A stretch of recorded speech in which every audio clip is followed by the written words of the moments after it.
Oi, galera do YouTube do Negras, tudo bom? Meu nome é André, eu sou bolsista aqui do Negras, eu sou da equipe do Negras, sou também do Grêmio Mário de Andrade, estudo aqui no Instituto Federal do Campo São Roque.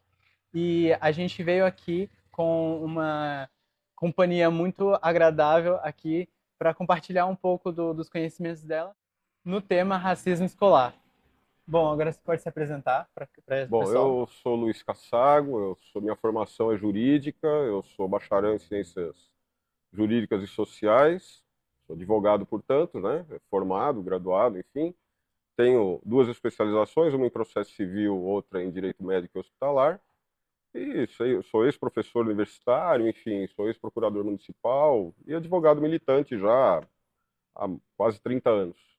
Bom, agora com as apresentações feitas, a primeira pergunta que a gente tem para você é, nesses seus 29 e poucos anos de exercício, a gente queria saber, que a gente sabe que hoje em dia no Brasil, o judiciário ele é majoritariamente branco, né? São muitas pessoas brancas, são pouca gente da população preta, e a gente queria saber como que esse fato da majoritária branca ocupar o espaço do judiciário pode prejudicar a criação de políticas públicas para a população preta do Brasil. O judiciário é um órgão bem técnico e ao mesmo tempo político, né? Ele é um precursor aí através dessas decisões, principalmente de tribunais superiores, né, o que se chama de jurisprudência, as formações da jurisprudência, esses acórdãos todos, né, que são as decisões desses vários, dessas câmaras com vários juízes, vários desembargadores que decidem em conjunto, né, isso é um acórdão, né, um acordo entre juízes. Isso viabiliza que criem-se algumas inovações no sistema jurídico e essas inovações acabam chamando a atenção dos legisladores e, enfim, acabam virando políticas públicas, projetos de lei, emendas, enfim. Só que existe algum entrave. Isso não tem uma observação muito, ao meu ver, né? Isso não tem uma observação, não existe um observatório é, dedicado a essas questões, né? Observar aquilo que mais voga, que está mais em voga no judiciário a respeito do tema racial, para, com base nisso, formar políticas públicas. Aí entram negras, entra o movimento negro unificado, que fica alerta para essas questões e, vez ou outra, né, sempre aí pensando naquilo que é de melhor aí para a comunidade, fazer e tentar criar políticas públicas que dê a abrangência e a inserção que vocês precisam, né, que a comunidade toda precisa. Isso incluindo a todos, né, Entendi. indistintamente. Com relação aos negros, funciona da mesma forma. A questão é que eu acredito que seja uma questão mais hermética, né? Aí depende de pessoas mais interessadas e mais vocacionadas a essa questão. Por ser um judiciário proeminentemente branco, né, majoritariamente branco, isso, a meu ver, acaba se perdendo um pouco. Mas é possível, sim. O judiciário implementa algumas questões, mesmo que poucas questões de cunho racial, ou não tantas quantas fossem as necessárias, mas existem sim alguma implementação a partir das jurisprudências do próprio judiciário. Entendi. O senhor poderia citar algumas? A própria lei de cotas é uma delas, né? A lei de cotas. Nós temos aí, tem também toda essa política racial anticrime, o que a gente vê hoje despontando, que é essa vontade das pessoas não se calarem diante dos atos. Né? Isso incentivou, o judiciário incentivou, né? As políticas públicas incentivaram a criação de diversas leis antirracistas, e agora eu acho que isso, é, com a vigência dessas leis, e a ciência, né, a consciência de todos a respeito delas, o que ainda está bem precário, né, precisa ser muito mais divulgado, isso acaba incentivando as pessoas a não se calarem. Então, acho que Entendi. então tem a política de cotas e todas essas leis que a gente vê aí de criminalização das condutas raciais aí que são mais recentes. Sim. Agora a gente quer introduzir no tema propriamente dito, que é o racismo escolar. E aí, a nossa primeira pergunta em relação a isso é que ah, nós sabemos que o racismo nas nossas escolas acontece a todo momento. A gente tem vários casos, praticamente todo mundo aqui tem um amigo que já sofreu racismo dentro da escola. E aí a gente queria saber em que momento que uma pessoa que é vítima de racismo dentro da escola pode acionar a justiça contra esse ataque, ou a pessoa que atacou ela de forma racista. A rigor das coisas, André, ela pode acionar o judiciário, o sistema penal, né, inclusive o judiciário, porque isso é uma questão penal, desde o primeiro momento em que ela se sinta violada, né, na sua índole racial, enfim, honra, né? Mas eu diria, com uma certa cautela, que esse talvez não fosse o melhor caminho. Eu acho que o melhor caminho é tentar. A gente está falando de escola, e aí eu tenho que alertar também para duas situações. Se for uma criança, um menor de idade, né? Menor de 16 anos, é uma situação. Se for maior, é outra situação.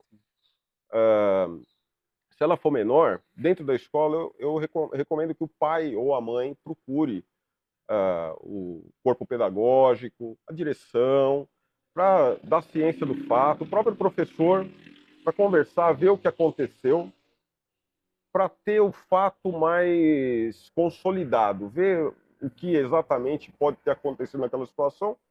E se o professor, o pedagógico ou a direção não tomar nenhuma conduta, eu recomendaria que consultasse um profissional para fazer uma notificação formal à escola, né? Fazer uma notificação formal e verificar o que a escola pode fazer. Se for muito difícil contratar um profissional em primeiro plano, né, logo de cara, eu recomendaria que você colocasse o seu reclamo num documento, de preferência em 2 vias, né? Simples. Põe data, assinatura, diz ali um cabeçalho do que se trata, expõe o fato bem rapidamente, data e assina embaixo, entrega na escola e protocole. Uma cópia sua, carimbada pela escola, e a outra fica na escola para posterior avaliação. Eles devem montar um tipo de um processo, uma espécie de um processinho lá dentro, para poder avaliar. Normalmente esses processos têm um prazo de 15 a 30 dias para dar uma devolutiva, né, uma resposta. E se essa resposta for negativa, ainda sobra o judiciário para tomar a providência. Agora, se a pessoa for maior de idade, ela mesma pode, maior que eu digo, acima de 18 anos, Sim. ela pode, ela mesma adotar essa postura. Procurar o professor, procurar o corpo diretivo, procurar o pedagógico, ver o que é que está acontecendo, mas eu recomendo que, nesse caso, formalize sim uma reclamação por escrito, protocole isso na secretaria da escola e acompanhe o encaminhamento que isso vai gerar. Se o encaminhamento não for satisfeito, se a solução não for satisfatória, ele pode, na delegacia eletrônica, formular um boletim de ocorrência ou termo circunstanciado, dependendo da situação, e isso vai ter um encaminhamento que a justiça, que o delegado que recepcionar esse documento entender que é conveniente. A rigor, esse é um crime, o crime de racismo é um crime, tecnicamente a gente chama de crime de ação pública incondicionada, o que significa que você não precisa fazer mais nada que não seja informar, noticiar o fato através do boletim de ocorrência para a autoridade policial, e isso por si só vai ter um encaminhamento natural. Por que isso? Porque é interesse do Estado ver essa situação sanada, né? Resolvida. É um crime que abrange a toda a sociedade, né? Então, por essa razão, é um crime que dispensa a representação do ofendido, digamos, né? Você não precisa dizer eu quero que esse processo vá para frente. Ele vai indistintamente, indiscriminadamente, ele vai andar. E isso vai ter os desdobramentos naturais. A pessoa vai ser chamada, depor, vai ter uma investigação, e isso vai cair na mão de um promotor público, que pode ou não oferecer uma denúncia, e a partir do oferecimento da denúncia que o processo pode ou não, que esse fato pode ou não vir a se transformar num processo. O juiz recebe a denúncia e encaminha. Aí é um processo criminal. Aí vai ser discutido em outra instância. Mas existe dentro da escola, assim, ampliando um pouquinho mais o leque, não só o corpo diretivo, existe nem só o pedagógico, existe também as delegacias regionais de ensino, né, para as escolas estaduais, para as escolas municipais também, tem a Secretaria Municipal de Ensino, mas a rigor das coisas, todas as escolas têm algum... o Estado fiscaliza a todas as escolas, seja ela pública, obviamente, e particular, o Estado fiscaliza sempre. Então, convém, além da reclamação ser feita na escola, para o corpo diretivo, acadêmico, enfim, cabe também procurar as instâncias superiores, as instâncias administrativas da educação, secretaria municipal, secretaria estadual, delegacia de ensino, e sem comer instância, né, de preferência. Começa embaixo e vai subindo gradativamente, porque isso dá credibilidade a uma reclamação futura que você possa vir ou não a fazer no judiciário. É isso. Entendo. A primeira coisa é você procurar resolver a questão internamente. Entendi. E em referência a menores de idade, por exemplo, imaginando dentro do âmbito escolar, dois estudantes são menores de idade, um deles comete racismo contra o outro. Haveria como um deles processar o menor de idade? Quais são os Não, encaminhamentos que isso poderia acontecer? André, os menores são inimputáveis, quer dizer, eles não podem sofrer qualquer tipo de penalização. Quem responde pelos menores são seus pais ou responsáveis. Então, tudo aquilo que é praticado, desde a rigor das coisas, desde a tenra infância até ao completar dos 18 anos, dá para dizer, a rigor, que quem responde são os pais ou responsáveis. Então, entre crianças, a escola deveria, né, adotar a postura de chamar os pais, expor o fato e tentar ali solucionar a questão sem envolver judiciário, porque são crianças, as crianças são inimputáveis. Quem responde no fato, mesmo que essa questão vá adiante, são os pais. São os pais, mesmo que no judiciário. Mesmo que exista o pai da criança ofendida, faça um boletim de ocorrência, como eu já disse, na delegacia eletrônica, esse boletim de ocorrência não vai correr contra a criança que ofendeu, vai correr contra os pais dela. Isso, se virar processo, também vai contra os pais. Então, entre menores, não existe essa prerrogativa de imputar crime um ao outro. São sempre os pais irresponsáveis que respondem. Então, até os 18 anos, esse menor ele não sofreria nenhuma pena judicial. A rigor, sim. Mas existe aí dos 0 aos 16 anos, as pessoas são classificadas como incapazes, né? Incapazes para os atos civis. Não é que ela é uma pessoa que ela não pode fazer nada, ela é totalmente é, abobada, vamos dizer assim. Não, não é isso. É uma pessoa que ela não pode assumir os atos da vida civil. Ela não pode assinar um contrato, ela não responde por crime também, né? É inimputável, ela não tem consciência da prática do crime, daquilo que pode repercutir como crime. Então ela não compreende o fato como um crime, né? Para ela é só uma brincadeira, um palavrório, né? Alguma coisa que ela falou. Então essa é a situação até os 16 anos. A partir de completar 16 anos até os 18 anos, a lei classifica essa pessoa como relativamente incapaz. Por que a regra é pela incapacidade? Porque você nasce incapaz, você se torna relativamente incapaz aos 16 anos, você já pode, por exemplo, assinar um contrato, se matricular num curso, fazer alguma coisa, desde que você seja assistido pelos seus pais. Você assina em conjunto com os seus pais, aí você é assistido. E a partir dos 18 anos, você é totalmente responsável pelos atos da vida civil. Tá? Então, a partir dos 18 anos, aí essa dinâmica própria se aplica. Entendi. Bom, agora para fechar esse nosso papo, a gente queria trazer uma última pergunta, que é o quê? Segundo os dados do IPEC, que é a Inteligência em Pesquisa e Consultoria Estratégica, os dados da IPEC mostram o ambiente escolar como o principal local onde os brasileiros teriam relatado ter sofrido violência racial. A nossa pergunta agora o que fazer para mudar esse cenário?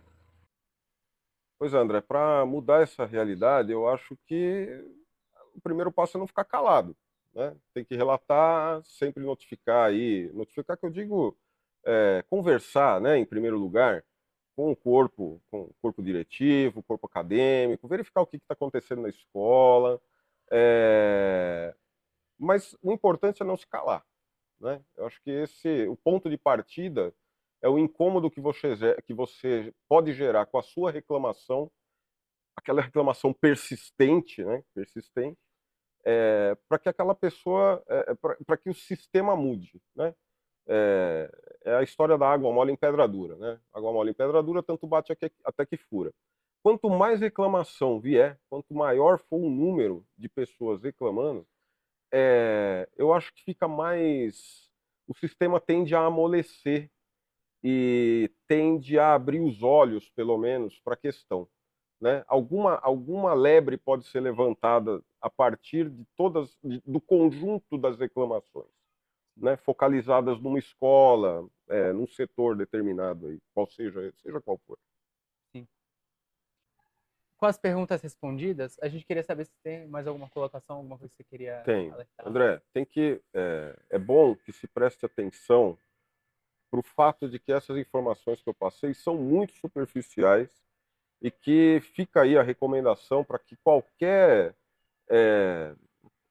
fato que aconteça nesse sentido que a gente conversou, a pessoa procure informações concretas a respeito do fato também concreto.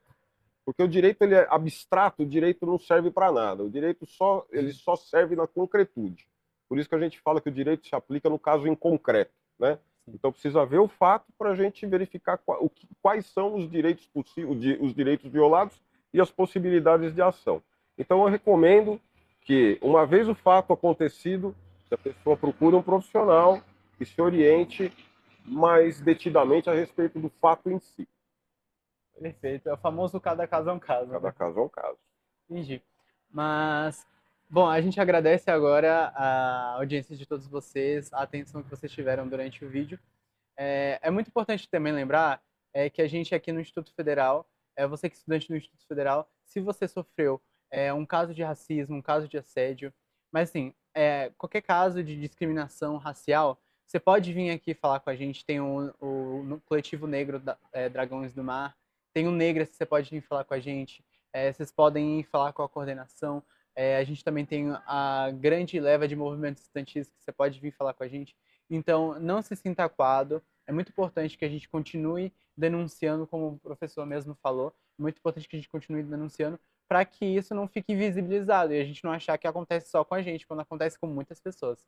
Mas é isso, muito obrigado pela atenção.